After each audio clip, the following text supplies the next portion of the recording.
अगर आप भी लेना चाहते हैं देश दुनिया की तमाम जानकारी तो आज ही सब्सक्राइब करें हमारे चैनल को। साथ ही नीचे दिए बेल आइकन को जरूर दबाएं ताकि हर अपडेट आप तक पहुंच सके।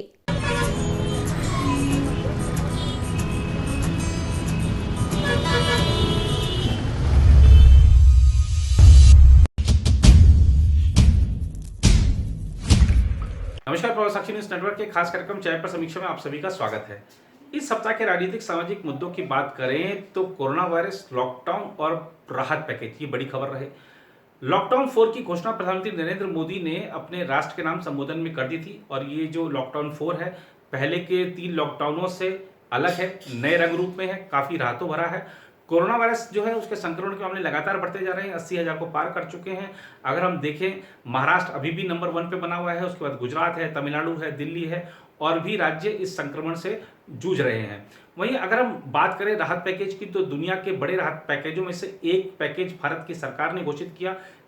20 लाख करोड़ रुपए का जो ये पैकेज है, इसमें बताया जा रहा है कि जो प्रधानमंत्री नरेंद्र मोदी ने आत्मनिर्भर भारत की जो संकल्पना पेश की है उसको काफी बल मिलेगा, क्योंकि इस पैकेज में ग्रामीण भारत को वापस अगर उसकी अर्थव्यवस्था को खड़ा करने के लिए, हमारा जो प्रवासी श्रमिक है उसको तमाम राहतें पहुंचाने के लिए और हमारे जो निम्न मध्यम वर्ग है उसको किस तरीके से राहत मिल सके, इसकी रूपरेखा दिखाई गई है, इसकी प्रस्तावना इसमें की गई है।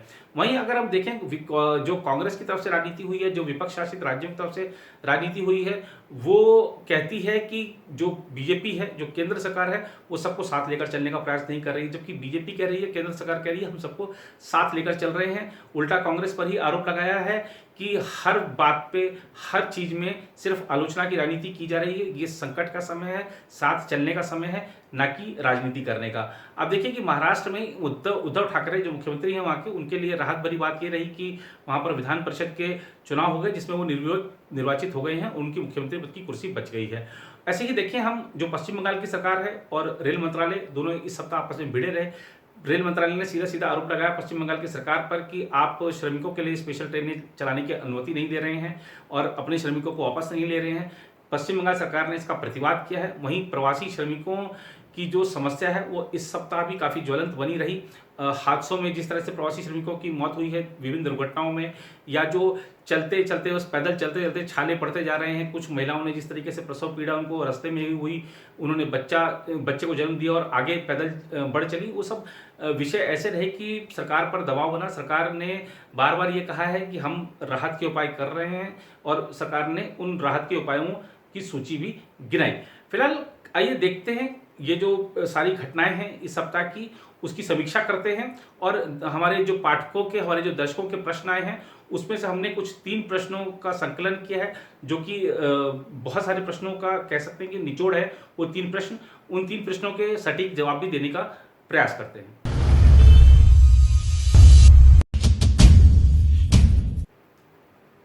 तो चाय पर समीक्षा के इस दूसरे भाग में आप सभी का स्वागत है। आइए देखते हैं दर्शकों का पहला प्रश्न क्या है। देखिए, आपका प्रश्न है कि प्रवासी श्रमिकों की इस दुर्दशा का जिम्मेदार कौन है। प्रथम दृष्टया अगर देखें, कोरोना वायरस इस दुर्दशा का जिम्मेदार है। सिर्फ प्रवासी श्रमिकों की नहीं, बाकी अन्य लोगों की जो भी दुर्दशा हुई है उसके लिए कोरोना वायरस जिम्मेदार है। दरअसल देखिए, कोरोना वायरस ने पूरे विश्व में किस तरीके से दुष्प्रभाव छोड़े हैं ये सबके सामने है और कोरोना वायरस के कारण उसकी चेन को तोड़ने के लिए देश में जो लॉकडाउन लगाया गया, उस लॉकडाउन से उपजी परिस्थितियों के कारण अलग अलग वर्ग प्रभावित हुआ है। हमको जो सड़कों पर प्रवासी श्रमिकों की भीड़ दिख रही है, पैदल जा रहे हैं, और कितने सारे ऐसे भी वाकये आए हैं कि जो महिलाएं हैं उनको प्रसव पीड़ा हुई, रास्ते में ही उन्होंने बच्चे को जन्म दिया, उसके बाद फिर आगे का सफर तय किया तुरंत ही, थोड़ी देर बाद ही। तो अपने आप में दिल दहला देने वाली घटनाएं हैं। अभी हमने देखा था गत सप्ताह के किस तरीके से औरंगाबाद में जो मजदूर थे वो थक कर रेल पटरी पर सो गए थे, मालगाड़ी आई और उनको मौत की नींद सुला गई। इसी सप्ताह भी हमने देखा कि 17 मजदूर, 17 से शायद ज्यादा भी संख्या हो सकती है, लेकिन 17 मजदूर विभिन्न घटनाओं में मारे गए। तो ऐसे बहुत सारे वाकये हैं। आप देखिए कि आप ऑटो रिक्शा करते हैं, कुछ 10 किलोमीटर जाने के लिए, 15 किलोमीटर जाने के लिए, 20 किलोमीटर जाने के लिए, लेकिन 1800 से 2000 किलोमीटर लोग ऑटो रिक्शा से जा रहे हैं। कोई महाराष्ट्र से झारखंड जा रहा है, कोई महाराष्ट्र से बिहार जा रहा है, ऑटो रिक्शा से जा रहे हैं। जिन लोगों के पास देखिए कुछ नहीं बचा था और उनकी कोई सहायता भी नहीं की गई, तो उनके पास कोई विकल्प नहीं बचा था कि अपने गृह राज्य की ओर चले जाएं, ताकि वो कम से कम जो जीवन यापन के लिए जरूरी है कि अन्न तो ग्रहण कर सकें। तो ये दिखाता है कि किस तरीके से हमारे जो शहर हैं उनमें कितनी संवेदनहीनता है। हमारे जो शहरवासी हैं वो भले ही चमचमाती गाड़ियों में घूमें, गगनचुंबी इमारतों में रहें, लेकिन निचले वर्ग के लिए उनके मन में दया नहीं, ये सब दिखाता है। और इसके लिए हम सिर्फ सरकार को ही क्यों दोषी माने जो प्रवासी श्रमिकों की दुर्दशा हुई है। और अगर सरकार दोषी है तो वो सरकार दोषी है जहां से ये लोग पलायन करके अपने गृह राज्य की ओर जा रहे हैं। आप देखिए कि केंद्र सरकार ने बार बार कहा कि जो प्रवासी श्रमिक हैं उनको राहत पहुंचाई जाएगी, उनको सहायता पहुंचाई जाएगी, और प्रवासी श्रमिकों के लिए जो ट्रेनें हैं उसकी भी घोषणा कर दी गई और वो चलाई भी गई।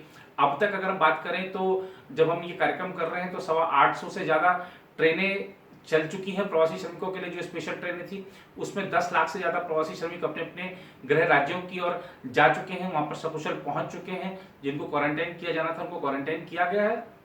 और आप ये देखिए कि प्रवासी श्रमिकों के लिए क्या नहीं किया गया सरकार की तरफ से, केंद्र सरकार की तरफ से। अब आप देखिए कि प्रधानमंत्री ने पीएम केयर फंड जो है जिसकी स्थापना की गई कोविड-19 से लड़ने के लिए, उससे 3100 करोड़ रुपए जारी हुए हैं, जिसमें से 2000 करोड़ रुपए दिए गए वेंटिलेटर की खरीद के लिए और 1000 करोड़ रुपए दिए गए हैं प्रवासी मजदूरों के लिए। खास तौर पर 1000 करोड़ रुपए की राशि रखी गई है। इसके अलावा आप देखिए कि जो वैक्सीन की इसके चल रही है, अध्ययन चल रहा है, रिसर्च चल रहा है कोरोना वायरस से लड़ने के लिए, वैक्सीन के लिए, उसके लिए 100 करोड़ रुपए रखे गए हैं। प्रवासी श्रमिकों के लिए सिर्फ सरकार ने ये 1000 करोड़ रुपए जारी कर दिए, ऐसा नहीं है। प्रवासी श्रमिक जो अपने गृह राज्य पहुंच रहे हैं उनको वहां पर उनकी क्षमता के अनुसार, उनकी योग्यता के अनुसार रोजगार मिल सके, इसके लिए जो 20 लाख करोड़ रुपए का प्रधानमंत्री नरेंद्र मोदी ने जो पैकेज घोषित किया है उसमें प्रवासी श्रमिकों के लिए बड़ी जो राशि रखी गई है कि किस तरीके से उनको वहां पर रोजगार मिल सकेगा और अपना वो आगे का जो जीवन है वो अच्छे से गुजार सकेंगे। आप यही देखिए कि जब तक रोजगार नहीं मिलता तब तक क्या हो, तो 2 महीने का फ्री राशन, 2 महीने तक का लिए फ्री राशन, और प्रति व्यक्ति वो राशन मिलेगा। आपको उसके लिए जो निर्धारित कर दिया गया है अन्न की सीमा की, कितना आपको अनाज मिल सकेगा, कितनी दाल मिल सकेगी। और ये खास बात है कि ये एक राष्ट्र एक राशन कार्ड के योजना के तहत की गई है। और जो आप यहाँ पर अगर आप दिल्ली में हैं तो आप बिहार चले गए हैं तो बिहार में भी आपको राशन प्राप्त कर सकते हैं, वो जो उचित दर की दुकान होती है वहां से, जिसको हम राशन डिपो भी कहते हैं। इसके अलावा आप अगर मान लीजिए कि असम में हैं, आप वापस आ गए हैं, झारखंड आ गए हैं, तो आप वहां पर राशन प्राप्त कर सकते हैं। तो इसके लिए सरकारों ने कितनी बड़ी घोषणा की है, हमको इसको अनदेखा नहीं किया जाना चाहिए। आपको शायद वही दृश्य दिख रहे हैं कि प्रवासी श्रमिक पीड़ित हैं।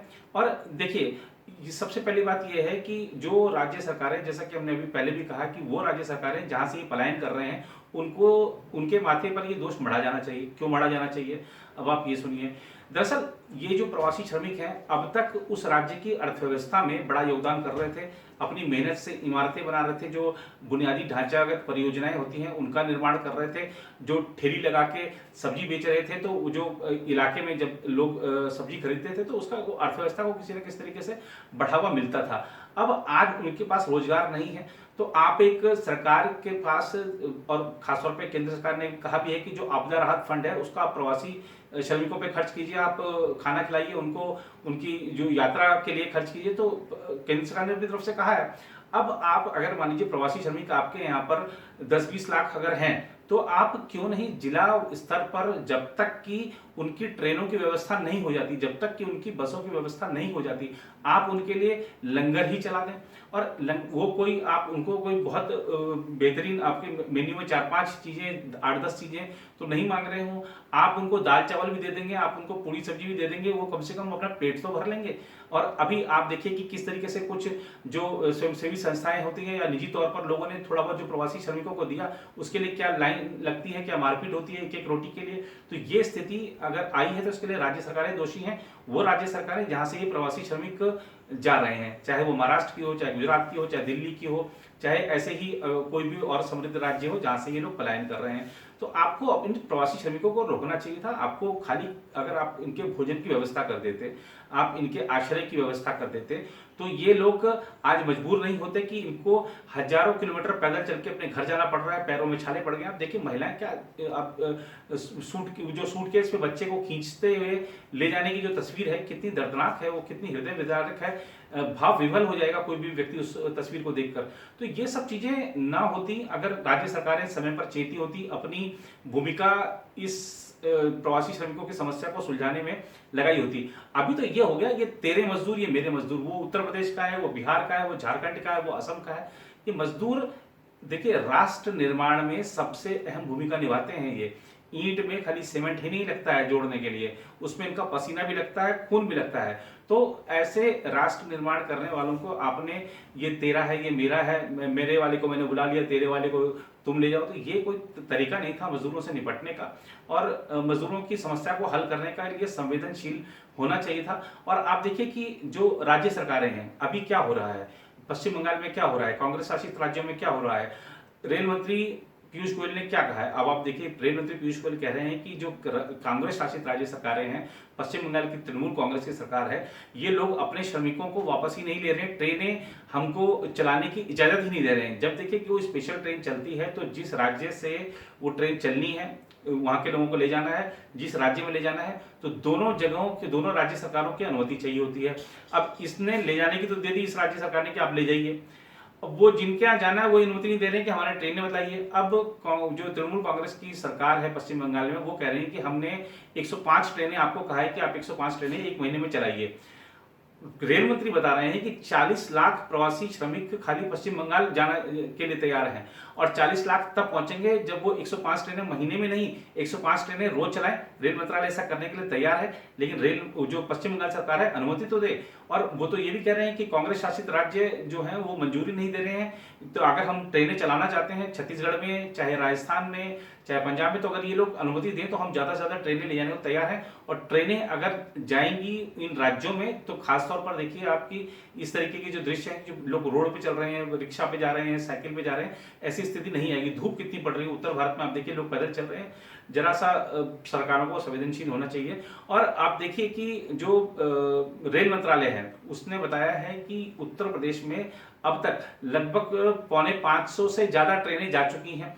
बिहार वहां पर 250 से ज्यादा ट्रेनें जा चुकी हैं। तो और ये बड़ी दिखाता है कि किस तरीके से चाहे उत्तर प्रदेश हो चाहे बिहार हो, इन लोगों ने अपने अपने राज्यों के श्रमिकों को वापस लिया है और इनको कोई बोझ नहीं माना है। आप उत्तर प्रदेश के मुख्यमंत्री को देखिए, वो कह रहे हैं कि ये जो संकट का अवसर है इसको हम एक सुअवसर में बदलेंगे। ये जो श्रमिक आए हैं, प्रवासी श्रमिक हमारे जो प्रदेश लौटे हैं, इनकी योग्यता का, इनके कौशल का जो उपयोग है, सदुपयोग है, उत्तर प्रदेश के नवनिर्माण में किया जाएगा। ये सोच होनी चाहिए। अगर आप ऐसी सोच रखते हैं तो आगे बढ़ पाएंगे और इनको कुछ ना कुछ रोजगार दे पाएंगे। भले ही अभी ठीक है कि कोई इनको बहुत शायद बड़ा रोजगार ना मिल पाए क्योंकि संख्या बहुत बड़ी है लौटने वालों की, तो अगर 15-20 हजार रुपए की भी इन लोगों को कोई नौकरी दे पाती है उत्तर प्रदेश सरकार या अन्य राज्य सरकारें भी इस दिशा में पहल करें तो कम से कम इनका जो जीवन यापन है वो ठीक ठाक चलेगा। और अभी का अगर हम देखें जो मुद्रास्फीति की है तो ग्रामीण भारत में फिलहाल इतनी राशि में आपका खर्च आसानी से परिवार का चल सकता है। तो सरकारों को इस दिशा में काम करना चाहिए और कर भी रही है सरकारें, ऐसा नहीं कह सकते। इसलिए हम ये कह सकते हैं कि प्रवासी श्रमिकों की दुर्दशा शब्द अभी हम ना इस्तेमाल करें। दुर्दशा सिर्फ प्रवासी श्रमिकों की नहीं हुई है, दुर्दशा दुनिया की हुई है, इस कोरोना वायरस ने की है और पूरी दुनिया इससे लड़ने में लगी हुई है। निश्चित ही इससे निजात मिलेगी। आइए देखते हैं हमारे दर्शकों का दूसरा प्रश्न क्या है। देखिए निश्चित ही फायदा होगा इस पैकेज से, और जो लोग इसकी आलोचना कर रहे हैं जरा उनको ये समझ लेना चाहिए कि ये जो पैकेज है वर्तमान परिस्थितियों में कैसे आया और इससे किसको लाभ मिलने वाला है। सिर्फ आलोचना कर देने से, जैसे कांग्रेस ने कह दिया कि खोदा पहाड़ निकला जुमला, तो ये इतनी सी बात नहीं है। आप देखिए कि हमारा जो सालाना रक्षा बजट होता है, हमारा जो सालाना शिक्षा बजट होता है, उससे ज्यादा ये पैकेज है। और कितनी बड़ी बात है अपने आप में, ये भारत की जीडीपी का 10% अगर सरकार एक राहत पैकेज के नाम पर दे रही है तो अपने आप में बड़ी बात है। और सिर्फ यही एक 20 लाख करोड़ रुपए का पैकेज आ गया हो और सरकार ने इतिशीर समझ ली हो, ऐसा भी नहीं है।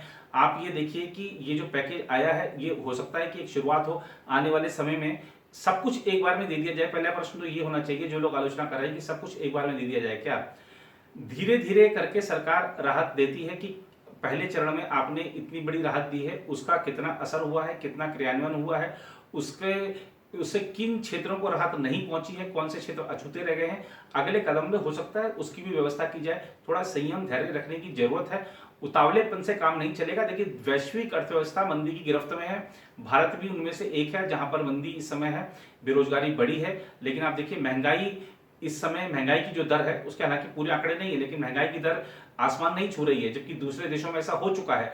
तो कहीं ना कहीं हम ये भी देख सकते हैं कि हमारी जो अर्थव्यवस्था है उसको जो चलाने वाले लोग हैं, उसके जो नीति निर्माता हैं इस समय, वो वाकई में उसको सही ढंग से आगे बढ़ा पा रहे हैं। वैश्विक रेटिंग एजेंसियां भी ये कह रही हैं कि भले ही वैश्विक मंदी का जो असर भारत की अर्थव्यवस्था पर पड़ा है, लेकिन भारत आगामी वित्त वर्ष में अच्छी विकास दर हासिल करेगा। और हम ये क्यों भूलते हैं कि दूसरे देशों की तो जब नेगेटिव में जाएगी विकास दर, और हमारे यहाँ पर वो अगर शून्य भी रखने की बात कर रहे हैं तो हम नेगेटिव में तो नहीं है।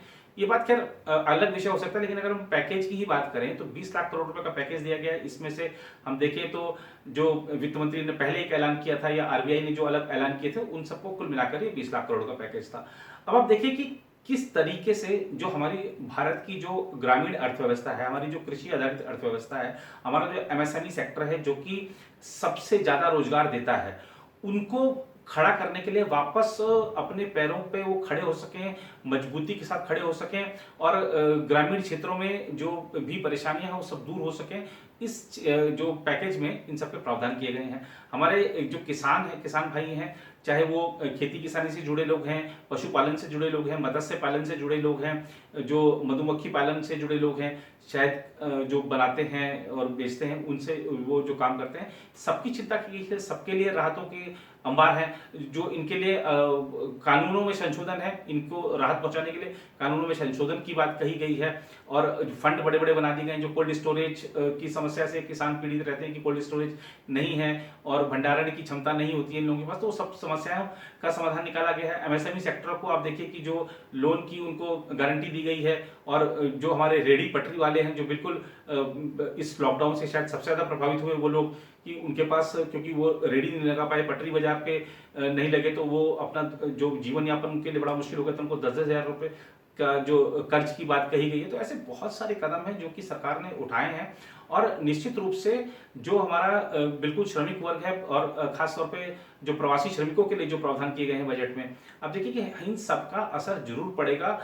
ये जो असर है एक दिन में नहीं दिखता, 2 दिन में नहीं दिखता, सप्ताह में नहीं दिखता, और महीने भर में नहीं दिखता है। इसके लिए कुछ संयम, देखिए जो भी सरकार क्रियान्वयन कर रही है, और खासतौर पर ये क्रियान्वयन बिल्कुल सही हो पाएगा इसका, इसलिए हमको इस बात के लिए सुनिश्चित रहना चाहिए कि पिछले 5-5.5 साल में मोदी सरकार ने जो कह सकते हैं कि जो नीतियों को सुधारने की दिशा में, और जो हमारे जो सुधारों, प्रशासनिक सुधारों की दिशा में जो पहले की हैं, उसका असर है कि ये जो पैसा जो जाएगा, जो लोगों को देने के लिए प्रावधान किए गए हैं, ये सीधा उन तक ही पहुंचेगा। बिचौलिए की कोई भूमिका नहीं है।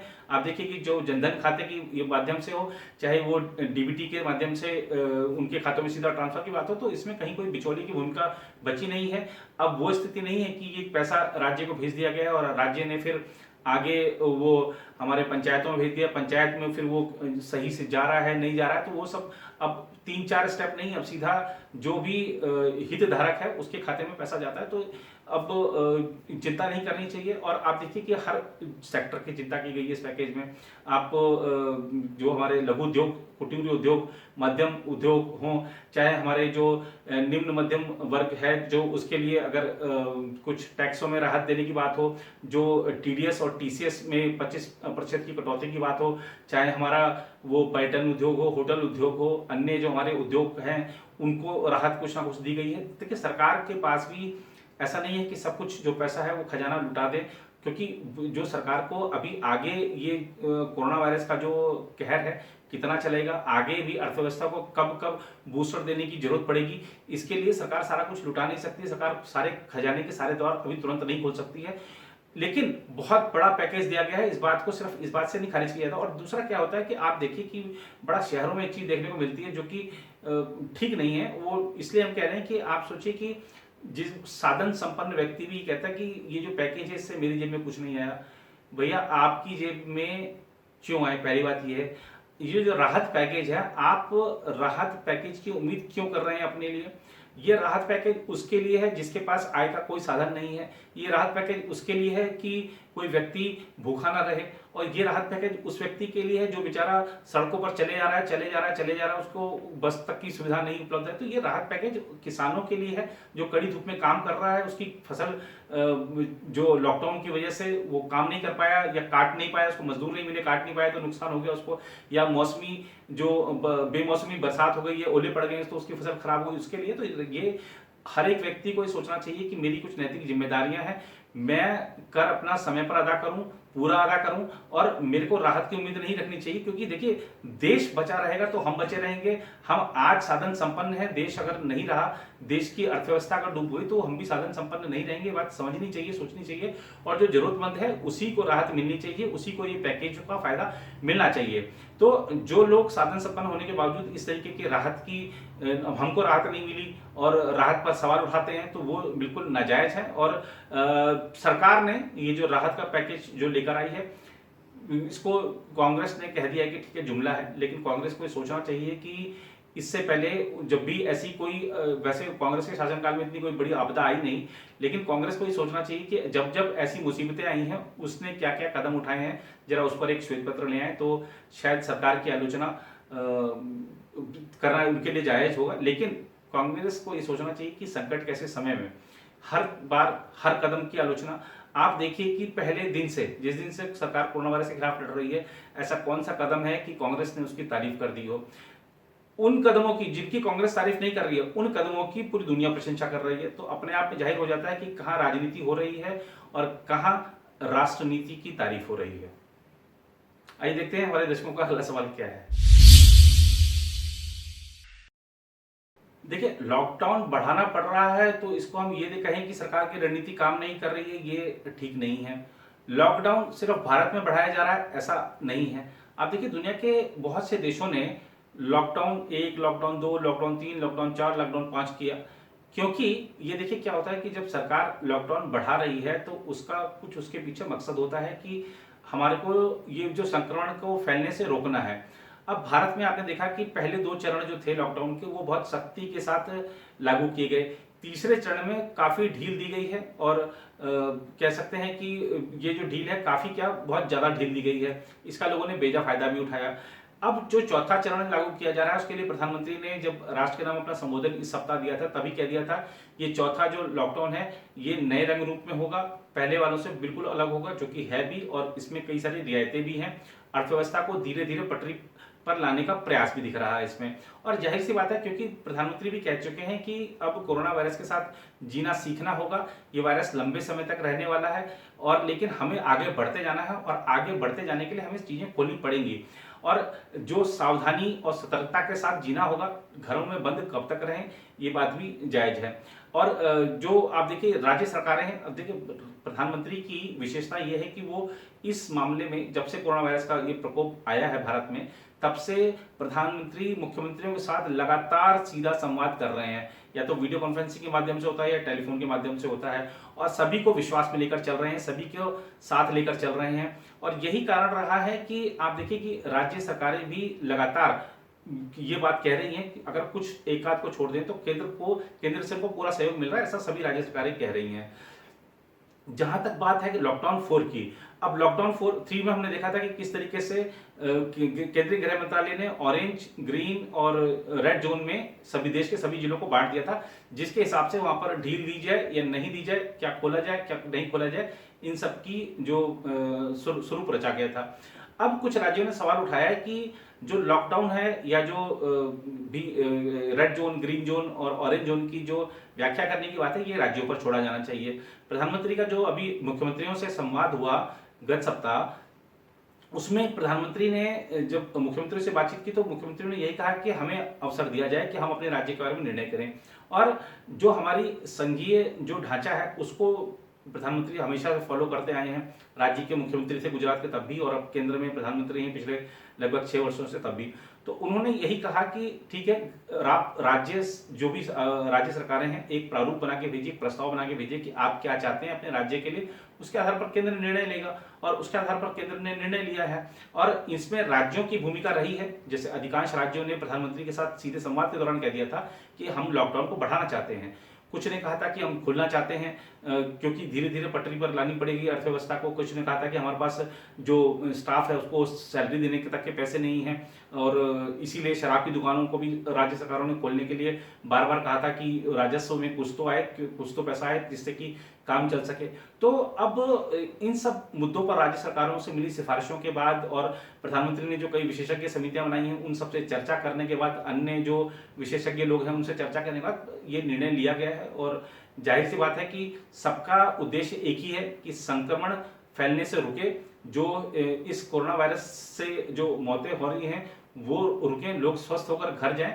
और आप देखिए कि भारत में तो जो स्वस्थ होने की दर है बहुत अच्छी है। और अगर आंकड़ों में तो हम कह सकते हैं कि आप लोग कह रहे हैं कि हमने चीन को पीछे छोड़ दिया है संक्रमण के मामले में, तो चीन के सबसे पहला सवाल यही है कि चीन ने जो आंकड़े बताए थे वो सही है क्या? सही नहीं है। वो पूरी दुनिया उन आंकड़ों पर विश्वास नहीं कर रही है, तो आप कैसे कर सकते हैं? चीन की बातों पर इस समय कोई विश्वास नहीं कर रहा है, आप भी मत करिए।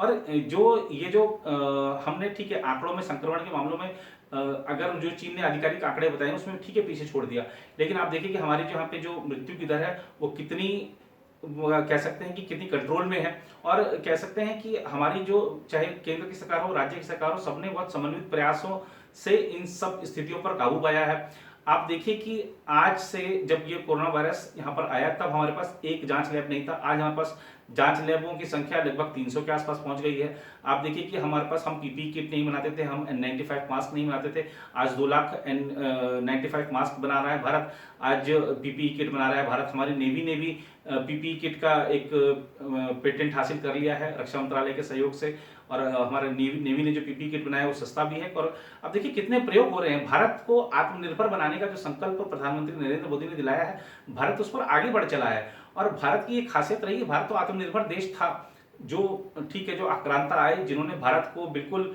गुलाम बना दिया था, बिल्कुल हर चीज के लिए दूसरों पर निर्भर बना दिया था, उससे स्थिति बदली है। आजादी के बाद के अगर हम कहें कि ठीक है 4-5 दशकों में भारत ने जीना सीखा था, लेकिन वो दूसरों के सहारे पर जी रहे थे हम काफी हद तक। लेकिन अगर हम देखें जब से आर्थिक सुधारों की, अगर हम 91 से ही बात कर ले तो आर्थिक सुधारों का दौर जब से शुरू हुआ तब से स्थिति बदली थी। और पिछले 5-7 साल में तो भारत की जो धमक है, भारत की जो चमक है पूरी दुनिया में दिख रही है। और निश्चित ही जो 21वीं सदी भारत की होगी, ये सिर्फ कोई एक कथन नहीं है, ये सत्य है और ये सत्य होकर रहेगा। भारत आत्मनिर्भरता के साथ चल पड़ा है, भारत आत्मनिर्भर की राह बनने की राह पर चल पड़ा है। और लोकल के लिए वोकल होना है, ये बिल्कुल सबके लिए जरूरी होना चाहिए। हमारे जो आसपास के जो गलियां हैं, हमारे आसपास के जो मोहल्ले हैं, यकीनन इस लॉकडाउन की स्थिति में उन्होंने ही हमें बचाया है। हमारे जो पड़ोसी दुकानदार है उसने ही हमें बचाया है। हम बड़े बड़े मॉल की बात करते थे, दूसरों को दिखावा करते थे कि हम वहाँ उस मॉल में जाते हैं जी, हम तो वहां से शॉपिंग करके लाते हैं। क्या हुआ? कुछ काम नहीं आया। आपके पड़ोस की दुकान से ही आप सामान लेकर आ पाए, आपके पड़ोस वाले के दूध वाले से ही आप दूध लेकर आ पाए। जो बड़े बड़े जो ब्रांड्स थे वो आपके काम नहीं आ सके। अपने छोटे ब्रांड, आपका जो गली मोहल्ले का ब्रांड है उसको समझाइए कि गुणवत्ता बढ़ाए अपनी और उसको आगे बढ़ाइए, उसके लिए लोकल के लिए वोकल होइए। और जब आप कुछ उत्पाद खरीदने जाते हैं तो उस पर MRP देखते हैं और उस पर देखते हैं कि इसकी एक्सपायरी डेट क्या है। अब देखना शुरू कर दीजिए कि मेड इन इंडिया है या नहीं। मेड इन इंडिया है, खरीद लीजिए। दूसरे देश का है तो मत खरीदिए। और हमारे देशी उत्पादों को बढ़ावा दीजिए ना, हम आयात से ज्यादा निर्यात करें, ऐसी स्थिति लाइए, देश आत्मनिर्भर बनेगा। और यकीनन इस देश के अंदर वो कुव्वत है, वो मादा है और भारत आत्मनिर्भर बनकर रहेगा। ये जो संकट आया है इसको सुअवसर में बदल देगा भारत, इसमें किसी को भी दो राय नहीं रखनी चाहिए।